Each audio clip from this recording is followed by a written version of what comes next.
Welcome to The Short Score, your weekly update of roping news from around the industry, where you can find the latest on the sport from the pro rodeo ranks to the jackpot world. I'm Taylor Vollen, and I'm your host.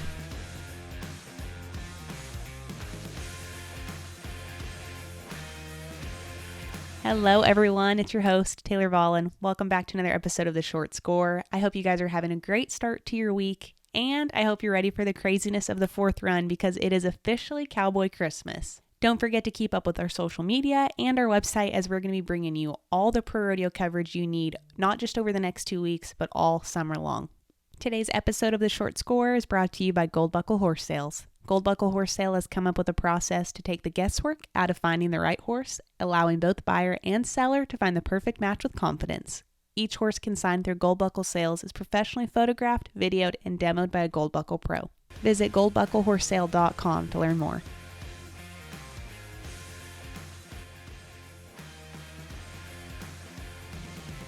There were obviously a lot of rodeos over the weekend, a couple of big ones too, so we'll kick this episode off with some pro rodeo results. Reigning world champs Caleb Driggers and Junior Noguera got the win at Reno Rodeo, really getting that summer ball rolling for them. They were 18.4 seconds on 3 head, taking home $9,247 each in the average, but they took home over $18,000 for the entire week after tying for second in the first round, placing fifth in the second round, and second in the short round. Pecos wrapped up 2, and Casey 2 and Colton Johnson were 14 seconds on 2 head to take the average win, worth $2,752 each. Eric Rogers and Paul Lees are keeping their hot streak going. They got the average win in Prineville, Oregon with 11.6 seconds on 2 head, taking home the $2,808 average check. Rowdy Jones and Gage Williams were 4.4 seconds in Dickinson, North Dakota at the Rough Rider Days Rodeo to take home the win, worth $3,532.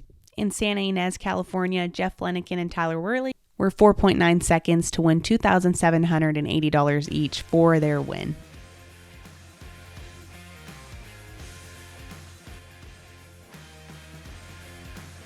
Last week on The Short Score, we introduced you guys to Colby Krieger, who sits number 3 in the Resistar rookie race on the heading side. And this week, we're going to introduce you to his partner right now, who's Rich Skelton. Needs no introduction, the only 8-time world champion heeler ever. And today, Rich is just going to kind of talk about their partnership and how it got started and what it's like roping with young kids. I hope you guys enjoy.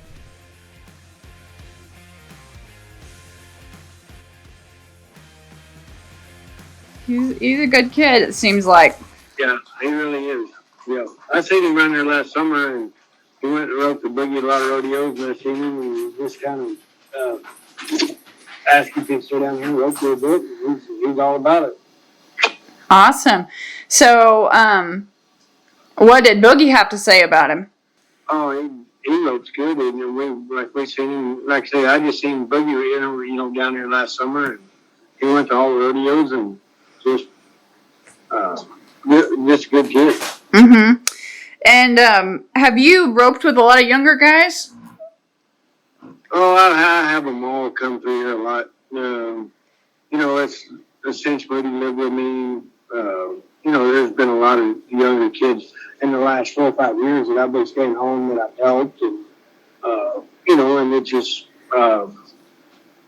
there's. Mason Russ comes rope some. There's a lot of the younger kids, and it's pretty interesting to watch them rope and how the times have changed and things like that. Yeah. What's one of the biggest things that you've noticed in the younger generation? The things that I've noticed, it doesn't matter if you're heading or heeling. Nowadays, when I learn how to rope or heel, especially, I learned how to catch them all by 2 feet in a row, and it doesn't matter if you're heading or heeling. I've noticed that they all want to throw fast. I mean, it's not being consistent. I mean, I learned to ride my horse and rope and turn every steer. I mean, I headed before I ever heeled, and I learned to turn every steer. And with the and heeling, it seems like all the kids you go to clinic. And the younger kids, as soon as they get there, they want to throw.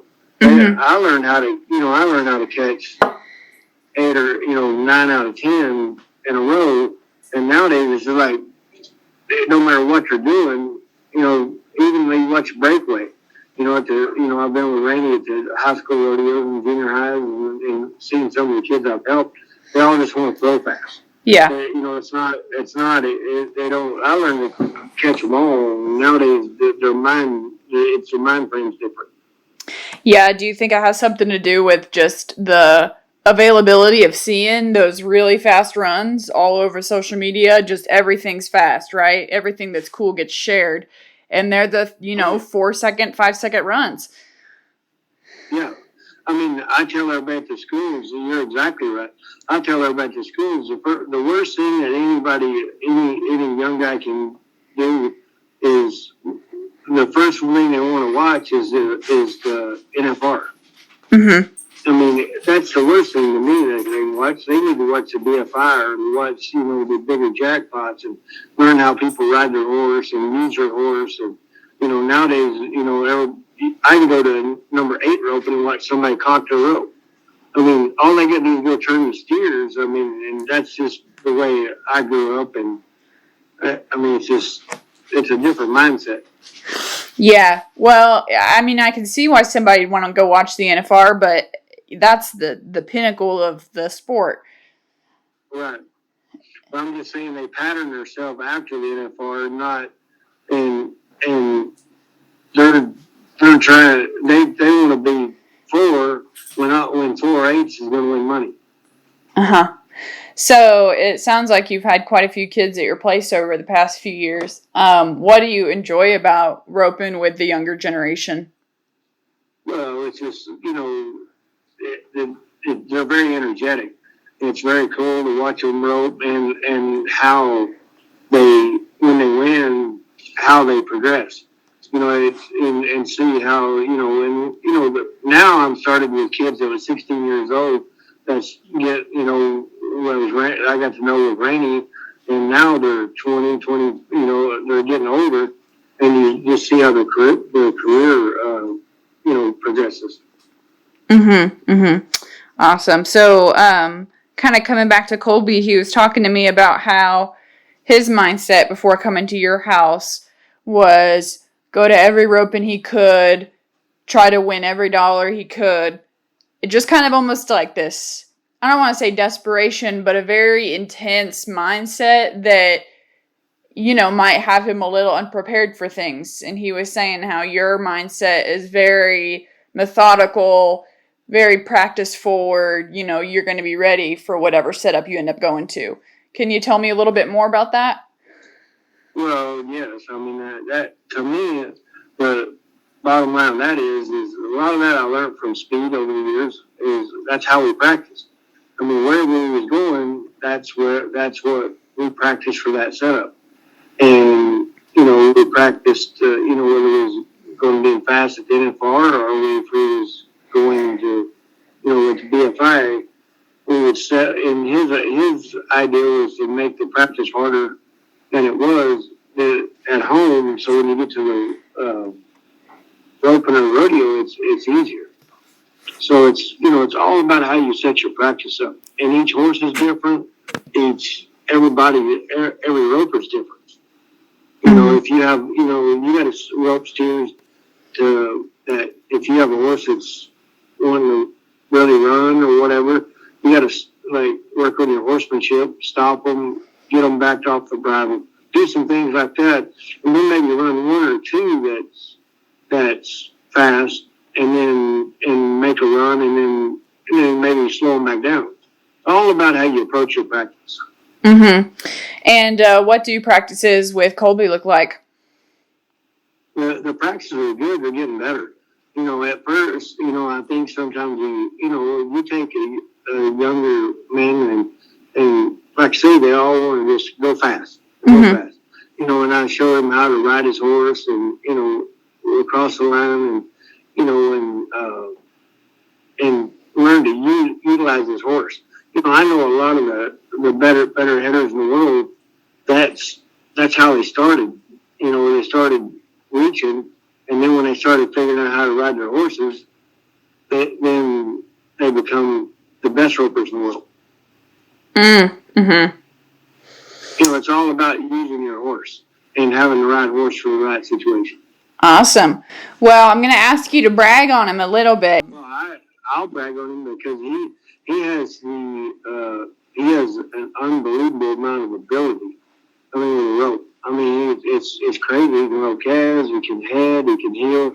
You know, and I've taken him a bunch of clinics with me, and he turns every steer and does a good job. And he's very good to be around people. You know, and there's certain people you want to take to the public and he fits right in. He wants to get along. You know, he's very easy to be around. Yeah, he was telling me how he was going to get to ride some of the Reliance Ranch horses, and he was just super grateful and very excited. Right. You know, that's some of the things we go out there and I work for Reliance Ranches and when I'm at home and he's going to get to ride some of those horses, and he's done a really good job. You know, being able to change. It's hard. You know, it's hard for someone to go from wanting to use your rope all the time to being able to utilize your horse. And those, like some of the horses they have are really fast, and it doesn't do you any good to reach on them. So you have to learn to ride them and be disciplined. And he's adapting good. I love it. Awesome. He told me a little bit about y'all's plans. He said he was initially kind of gung-ho about rodeos and everything, and now you kind of got him thinking forward more strategically for next year with the circuits and maybe getting into the top 40. Can you tell me kind of about how your perspective on that and why you're pushing for that strategy? Well, I mean, I've done this long enough. If you don't have your ducks in a row and all the other guys do, you're just spending money. You're throwing good money after bad money. And you got to have the horses. I don't have the horses. I mean, I've bought a really nice young horse, but he's 6 years old. I told him when he come down here, I need a summer to get my horses lined out. He needs to learn to ride and utilize his horses at the longer barriers. And it's a building process. This is not a 2-week deal where you just do it and you take off and go rodeo. I mean, it's just, you have to learn to, utilize your horses. I have to put mine together, and I have to make a living. I mean, I do schools, I do this and do that, and, have my things with sponsors. It takes a very special young man to be able to do what I need to do, because I'm not going to just leave and go rodeo because I have other things I have to attend to. And so when I leave and go rodeo, I want to have everything in our favor. Mm-hmm. Mm-hmm. Yeah, well, when you're 21, the world is your oyster, Exactly. I have a daughter that's 19, and they want to just go rodeo, and that to me, that's where I try to help him is where to take. Well, we're going to go over here, and because your horse is going to fit this situation, and maybe one of the Reliance horses will fit the other situation. But we've just started roping. So we're just now getting into all that and working towards building a run and building, getting going in the right direction.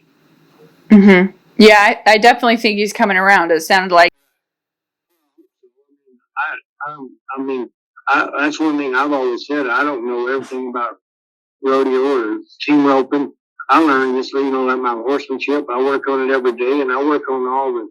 But I've been to all the rodeos. I know what horses fits every situation.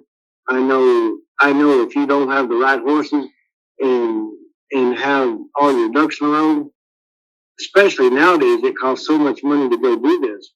If you don't, have everything right, there's no sense in leaving home. Yeah, for sure. There's so many rodeos right here that you can go to and rope and be at home and make money and not have such expense. Mm-hmm. Well, and the talent today is huge. There's always been talent, but I feel like you have to be excellent to even be cutting a check. Yes, the times have changed. The horses have changed. The kids have changed. Their talent. It's incredible how with the YouTube and like I said, I was talking about the schools. You got YouTube. You got all these. I mean, the ropes are better. The horses are better. I mean, everything is better. And so, and I mean, there's kids that's 12, 13, 14 years old rode better than I did when I was 16 or 17. It's crazy. I mean, it's crazy how good they rode nowadays.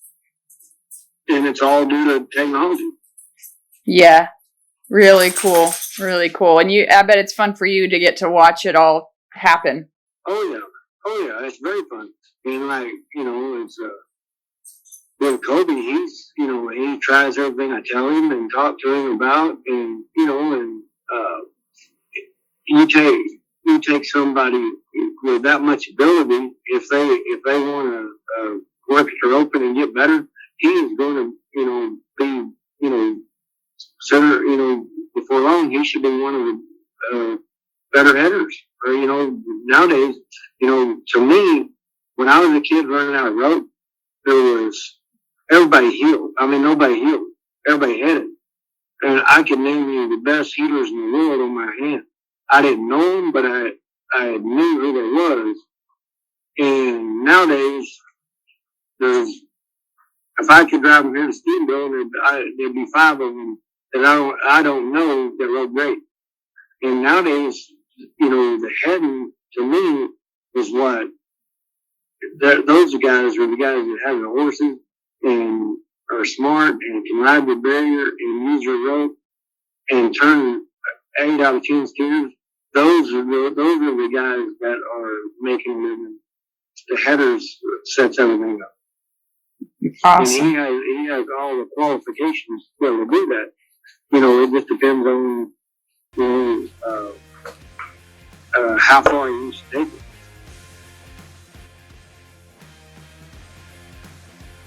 Thanks so much for listening to today's episode. Don't forget to head over to goldbucklehorse.com to check out Gold Buckle Horse Sale.